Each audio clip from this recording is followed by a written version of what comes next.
celebrating 13 years of possibility.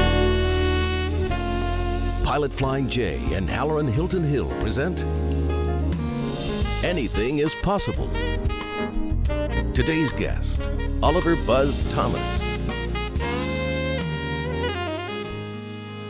Welcome to Anything is Possible. I was just talking to Buzz Thomas, you'll meet him in just a moment, about possibility. These are great stories about great people whose lives prove that anything is possible. I wanted to serve as proof for you, though, that there's great possibility in you. Really, this is about holding a spotlight on possibility. And maybe you asking the question of yourself, have you fulfilled all that's possible in your life? And then saying, yeah, you can do that. And if you do that, you're going to bless a lot of people. So thank you for joining us. Obviously, I love what I get to do every week, right? Thank you for being here, Buzz Thomas. Thanks, Al. It's great to be on the show. Thank you for your spirit. One of the reasons I wanted you on the show is because every time I've encountered you, I've just enjoyed being around you and enjoyed your spirit. So thank you for being here. Thank you, Halloran. It's great to be here. You said something to me prior to the starting of this taping. And you said it to me before. You said, I was born on second base. And you offer that up pretty readily. Why? Why do I offer it up? Yeah. Because I think a lot of being able to reach your possibility is being humble enough to know what you did and what others did for you. We all stand on somebody else's shoulders, and the ones I stood on were very strong and very steady. You know, being born to good parents, not only with great values, but who brought me up in a great community of adults who had advanced educational training, all the things that everybody dreams of having, they had and they offered to me. So I think it's important right off the bat for me to say, I didn't get where I am on my own, and whatever I've accomplished, it was primarily because of those people. So this is Maryville, Tennessee. That's Maryville. That's Merville. Merville, sorry. Let me get it right. the way you said it right. Maryville, Tennessee. Maryville, Tennessee. That's exactly right. How far back does your family go in this? Are all your people from East Tennessee? Not. Okay. Well, East Tennessee, yes. My mother's family grew up here in West Knoxville. She's a Farragut High School graduate back when that was way out in the country. Mom's been dead for 20 years, but her family all grew up here. My uncle developed a Westtown Mall, an Easttown Mall. My granddad was a farmer here. But my dad's family came out of North Alabama. And when Pop got out of law school at a very young age after World War II, he decided to go over to Maryville and hang out his shingle, and he did okay. So I was happy to be there. So you were blessed. I was blessed. I really was born on second base. And you know, you hope you can move the ball a little farther on down the field and get home, but I had a great head start, Hal. So when did you come to the point where you realized that? Because it would be very easy with that pedigree for you not to embrace humility. I'll tell you where it really staggered me was when I moved to New Orleans as a young man to become a preacher in an inner city church that was predominantly African American, located next to one of the biggest housing projects in New Orleans. No, wait. So we've got to find the through line on this, okay. Right? So here's a guy growing up in Maryville, Tennessee, That's right. And you've got access to everything. That's right. You come from a family that educated, and I would imagine there's some money there too. They had some money. Yeah, they had a lot right. of education. So I was a privileged kid in some ways. You're a lawyer by training, correct? I am, and a minister by training. So where'd you go to school? Because I want to get to this transformational So experience. I'm a UT guy and a University of Virginia person. Right. And so I'm a Wahoo and a Vol.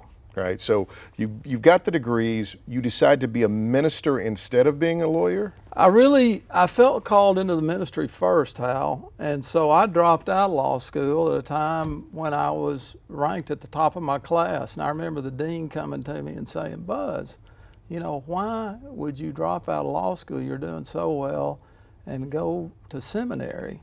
And, you know, Halloran, it's, you know, a sense of calling. I think kids sometimes feel like God's going to tap you on your shoulder and you're going to hear a voice.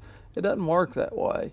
It's like God took away my desire to do anything else. And I wanted to go set aside a period of time in my life when I figured out what my real vocation was going to be. And so my wife and I moved to New Orleans, and as I said, in a minute we'll talk about it, I ended up being one of the pastors in an inner city How old church. were you?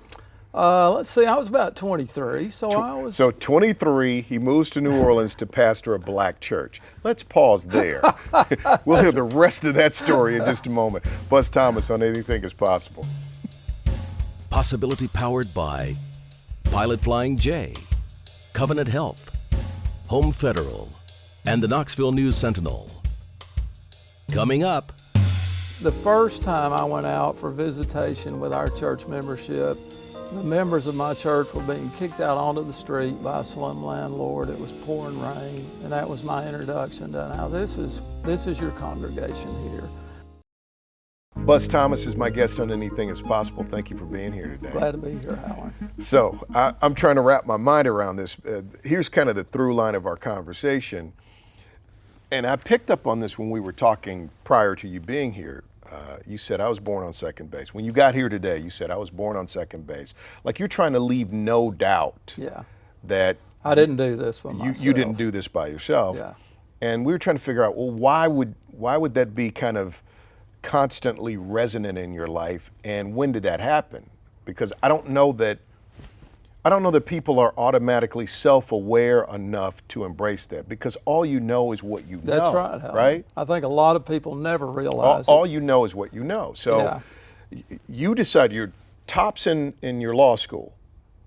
You decide to leave law school and you're going to go to seminary. Yeah. Now, what were your parents saying about this?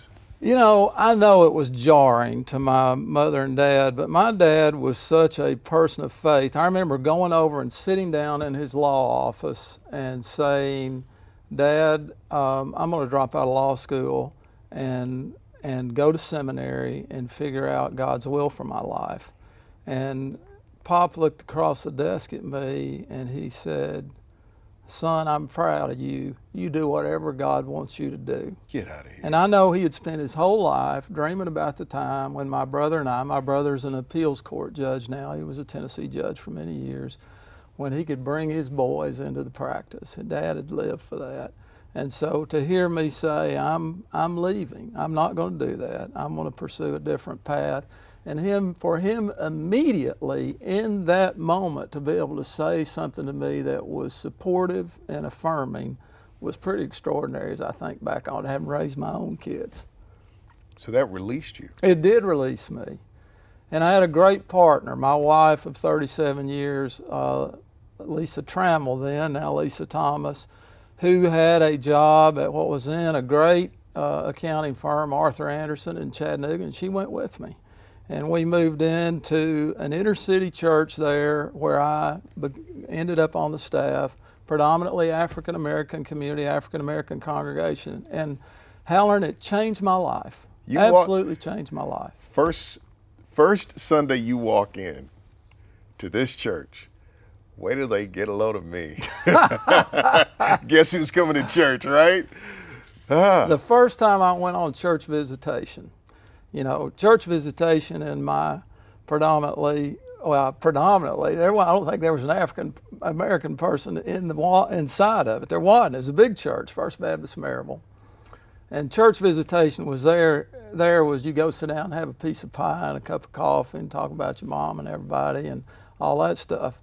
And life was good. The first time I went out for visitation with our church membership, the members of my church were being kicked out onto the street by a slum landlord. It was pouring rain, and that was my introduction to now this is your congregation here. This is what life is really like. You know, Halloran, no white person understands the black experience. None of us. Not even John Howard Griffin, who turned himself black for a period of time to try to understand it.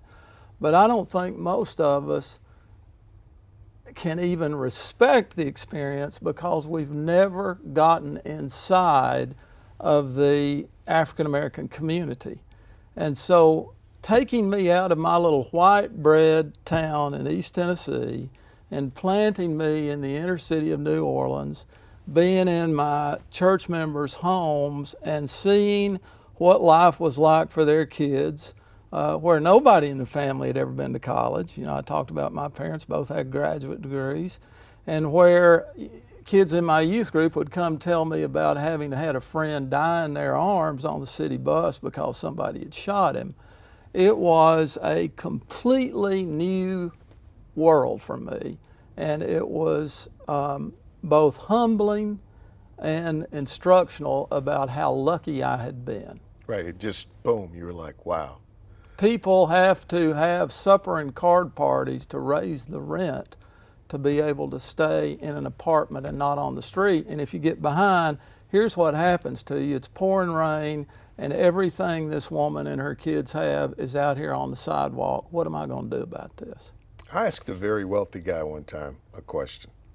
I said, do you ever think about payday?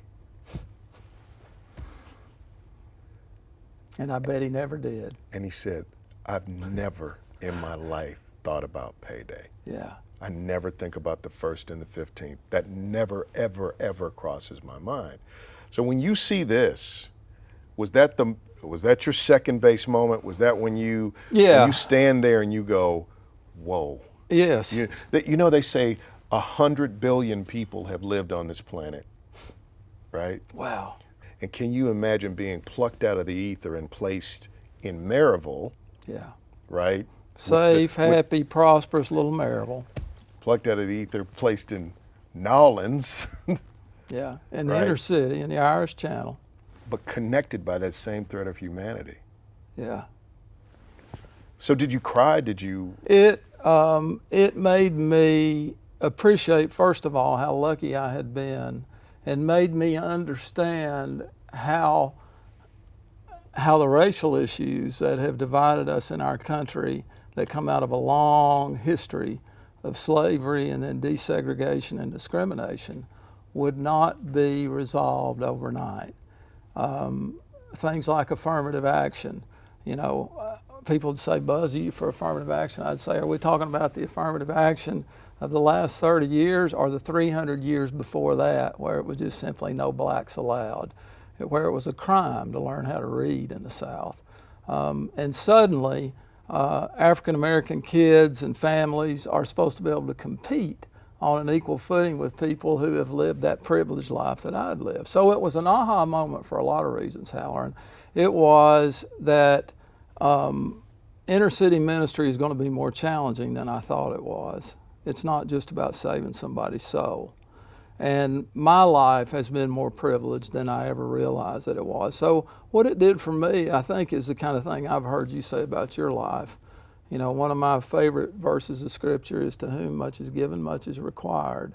And it made me realize that I was a steward of the life that I'd been given, and I needed to reach my full potential to be able to play whatever little part I could to help make the world a better place, so that the inner city in New Orleans and Maryville, Tennessee wouldn't be that much different from each other, that both would be places of possibility and promise.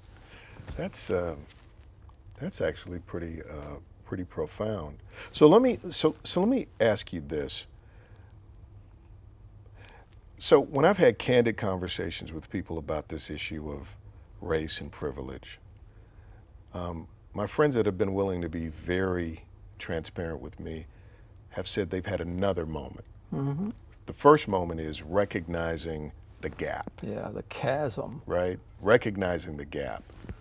Then there's a guilt sequence where you go like, wow, as a human being, how do I get here and they're there, and how do I reconcile what would even begin to make me better than that person when it's a lottery, right? Yeah. So there's that.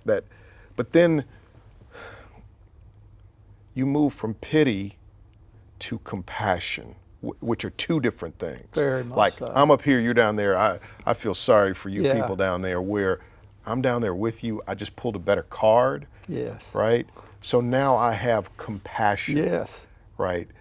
Is that a true kind of progression? And did you Yes. make that progression? Yes. And Halloran, it led me to what I do today. It led me to grabbing on to what has become now the dominant ministry in my life, which is education. So why don't we pause right there, because Yeah, let's pause there because that's the perfect setup to the next part of our conversation. Because when we come back, I want you to quickly tick off all the things you've done, Oh, well. right? But then I want you to talk about What we're doing. What you Good. do. I'd love to You're do watching that. Anything Is Possible. My guest is Buzz Thomas. More in a moment. Coming up, Tennessee, the first state in the union to promise every kid that begins school, we'll send you to college someday, and we'll pay for it. I wanted to be a part of that, so that's why I chose this path. This week, our Home Federal Bank Community Spotlight is on Knoxville Leadership Foundation. Did you know that Knoxville Leadership Foundation leads through mentoring youth and families, empowering the unemployed, strengthening nonprofit organizations, and improving housing conditions for low-income individuals? To learn more and see how you can get involved, visit klf.org. Welcome back to Anything Is Possible. Buzz Thomas is my guest. We were talking about the things that you've done and the things that you do. So quickly, you've done a lot of great stuff. You finished law school, you practiced law. Kind of walk me through some of the... Finished seminary, then went on to actually teach law, went to the University of Virginia and got my LLM, taught at Georgetown Law School, started writing books, started writing for USA Today.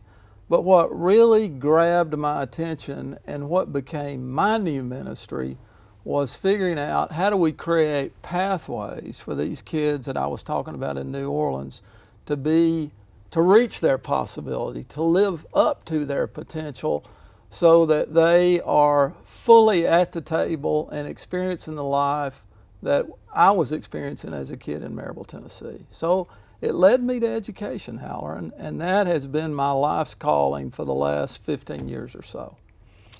Talk to me about it's called the Great Schools Partnership? The Great Schools Partnership. What is it? Well, I'll tell you, first of all, it's unique. There aren't many towns, many cities like Knoxville that have all the, I'll call them tribal leaders at the table. The mayors, the superintendent, the head of the county commission, the head of the teachers union, the head of the urban league, the head of the NAACP, business leaders, and so forth, coming together on a quarterly basis to figure out how do we create the best school system in the South so that kids in Knox County will be able to reach their potential and actually live up to their possibility. This is something you said in our conversation. Prior to this, you said, the joy of helping people reach their potential was your signature joy. It's the greatest high on earth, Halloran. Sometimes when I'm counseling kids about going to college, I tell them that. They say, well, why should I go to college? And there are a lot of reasons. You know, they'll make more money, they'll have a fulfilling career, but to me the best reason of all is that someday you'll be able to help other people at a level that you can't right now because you don't have the resources and the influence and the ability to do that. But I said someday, and it's not necessarily college, but I'm just saying reaching your full potential, living up to your full possibility, you then become a vessel of this stream of possibility that I hear you talking about to enable others to get in that river and ride it to the top of the mountain. That's the greatest high in life, to be able to help others. Do you feel like you left anything on the table when you decided to leave the practice of law and the pathway to legendary fame and fortune? No, because, you know, I had a great practice. I was practicing at the Supreme Court, in Washington, D.C. You couldn't be in a better court than that court. So it was exciting, You were practicing before the Supreme it'll Court. jazz you up to get calls from, the New York Times and people like that. But you take those skills with you, Halloran. I mean, there are plenty of lawyers, some of the most gifted, brightest people in our country, too many, in fact, in the United States, are practicing law. We didn't need more lawyers. I wanted to be a social entrepreneur. I wanted to be a guy who sat down and thought, what are the problems that we have and how do we solve those? How do we create educational pathways that will enable these kids to reach their potential? You're going to be talking to some people today that helped us create Tennessee Achieves and Tennessee Promise. Tennessee, the first state in the union to promise every kid that begins school, we'll send you to college someday and we'll pay for it. I wanted to be a part of that. So that's why I chose this path. Would you take 60 seconds and tell me what you've learned about possibilities recipe? I've learned that first, Halloran, and it's why I said to you I was born on second base. You have to have enough humility to realize what you don't know and what you can't do on your own. You can't reach your potential if you don't first come to grips with your own limitations. And that in order to reach your potential and to live up to your possibilities, you have to connect your life with others' lives. You have to have mentors. You have to find people that can guide you and advise you, and you must be able to learn from them. And to learn from them, you have to get over yourself and open yourself up to all that there is to learn. I want to thank you for being here, and to our viewers, go to our YouTube channel. If you go to YouTube and just search AIP online, because this conversation is going to be extended online, because I got more questions for you. Oh, good. Thank you for being with us. Thank you, Halloran. We'll see you next time on Anything is Possible.